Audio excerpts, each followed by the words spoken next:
Nearly every Christian, or at least every Protestant, can cite the famous Reformation claim that we are justified by faith alone. But precisely because of how familiar and common this phrase has become, the radicalism of justification by faith alone is often obscured or overlooked. So today, I want to briefly discuss why Eric Gritsch and Robert Jenson in this book propose that this radicalism might be better captured for us today with the phrase justification by unbelief alone.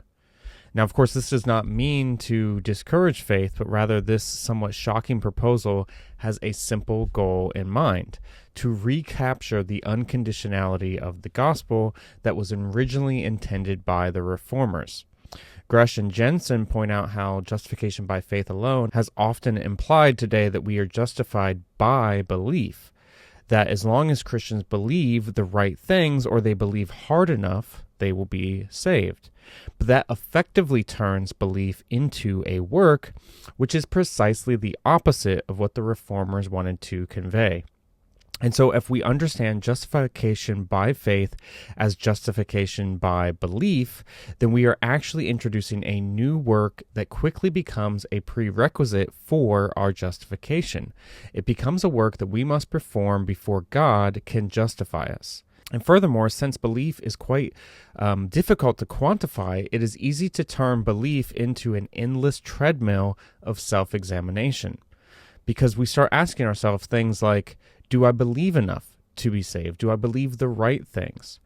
And if we find ourselves asking these questions, we have not understood the radical message of grace thoroughly enough. It is also quite dangerous when we make belief in a certain dogma the prerequisite for our justification, because it means justification relies upon agreeing with a certain theology.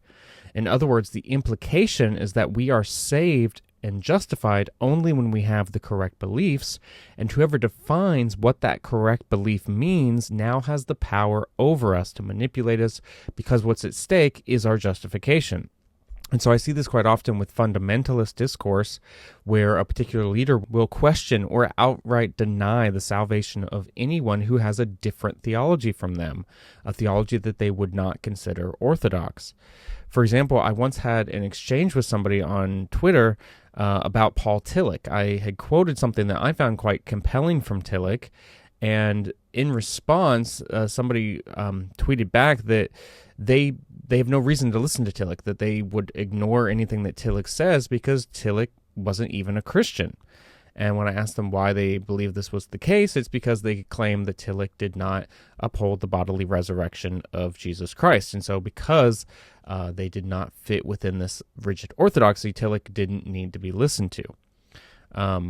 Now, whether or not that's an accurate reading of Tillich is not my point, but the point here is that I think this person's response is quite telling about how we think about justification, especially when we've limited it to this concept of justification by belief in a certain orthodox position.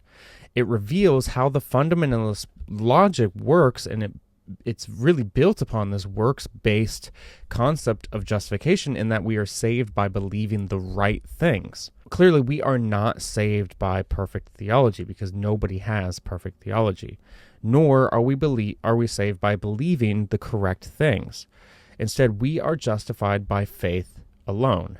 And faith does not mean intellectual agreement or ideological correctness. It is not a test of whether or not we are ideologically towing the line. Instead, faith is a state of living. It is a state of utter and complete dependence upon God. And so to be justified by faith alone means giving our justification wholly and entirely up to God. It does not mean that we are the ones that do the act of justifying ourselves by having something called faith. Rather, faith is this act of giving entirely up to the God who justifies. It is not our faith that justifies in that sense, but it is our God, the God who justifies. Faith is merely the expression of our dependence on the God who acts on our behalf to justify us in Jesus Christ. And so this understanding recaptures the radical unconditionality of the gospel better than simply saying that we are justified by believing the right things. And so I think that is why Jenson and Gritsch make this this claim that the modern understanding of justification by faith today should be, or perhaps could be in some contexts, justification by unbelief alone. They write, faith no longer means in ordinary usage what it did in the usage of the Reformers. Perhaps the abstract best would be to eliminate the vocabulary of justification and faith from our gospel language altogether. For as the words justification by faith are now almost certain to be understood, they are in exact contradiction of the Reformation perspective. As we shall see, the whole point of the Reformation was that the gospel promise is unconditional. Faith did not specify a specific condition of human fulfillment. It meant the possibility of a life freed from all conditionality of fulfillment. So instead of repeating the watered-down phrase that we are justified by faith, Gritsch and Jenson suggest a quite radical restatement to recapture the unconditionality of the gospel, and that suggestion is justification by unbelief alone. Now, of course, the point for this is not to idolize unbelief, but rather to reaffirm the radical unconditionality of the gospel. It is also a clear reference to the famous confession in Mark 9, I believe, help my unbelief. And so the good news is not that we are offered an ideological test in which we have to decide either yes or no whether or not we believe a certain thing. That's not how justification works for us. The good news is the radically disruptive message that we are justified entirely by the work of God in Jesus Christ, that we are saved in spite of our unbelief, in spite of our doubt, and in spite of our works. Rather, it is wholly by faith, meaning it is because we throw ourselves upon God in utter dependence upon God's justifying activity, not upon our own efforts to believe enough or have enough faith. The gospel is good news because it is the radical message of unconditional grace, that we are justified by God alone, and that faith is our response to God's activity, a response that simply means trusting wholly upon God as the one who saves us. And so Gritsch and Jenson's goal with this suggestion is to recapture the unconditionality of the gospel.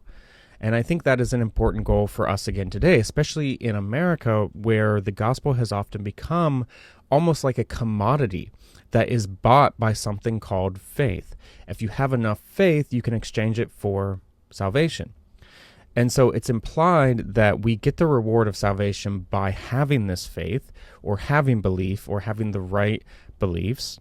But that essentially makes the gospel into a transaction, not into the radical and life-changing message of a grace that acts for us and on our behalf in Jesus Christ. The gospel is not something we buy with faith. And so whenever we think of the gospel, we have to avoid turning it into a commodity, into a product that we buy with faith. Instead, we have to return to emphasizing the unconditionality of the good news that God alone justifies us and that we receive it gladly by faith, which is simply our trust that God is the one who saves us, that God is the one who does everything for us. We might add to this insight from Gritsch and Jenson the further insight from T.F. Torrance with his idea about the vicarious humanity of Christ. I have another video on this subject that I can link in the description. But the main point that Torrance argues is that it is not even our faith that saves, but rather the faithfulness of the Son of God. And so the point here is that even faith itself is a gift. The human Christ had faith in our name and on our behalf, and we participate in Christ's faith rather than having our own self-grounded faith. And so we are called to not work ourselves up into faith, but rather to trust in the gift of faith, to trust in Christ's faith on our behalf. And so we depend entirely and fully on God, and we rely on Jesus Christ, who had faith for us, who was faithful to the Father in our name and on our behalf. And so we are justified by Christ's faith and not our own.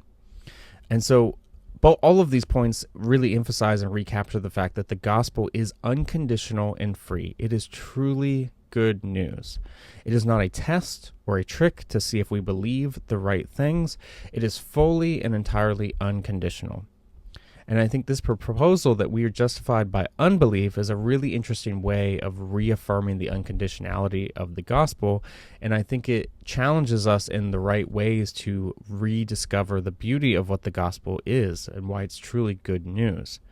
Paul Tillich puts it quite beautifully when he says that the gospel message is to accept that you are accepted in spite of being unacceptable. And so I hope this is an encouraging idea for you. I hope it helps you recapture and rediscover the radical unconditionality of the gospel. Or at the very least, I hope this idea of justification by unbelief alone is a thought-provoking one for you. Maybe it helps you re-examine some of the ways that you've thought of your own faith as a work that you have to do for God. And so let me know about this in the comments below. But thanks so much for watching, and have a great day.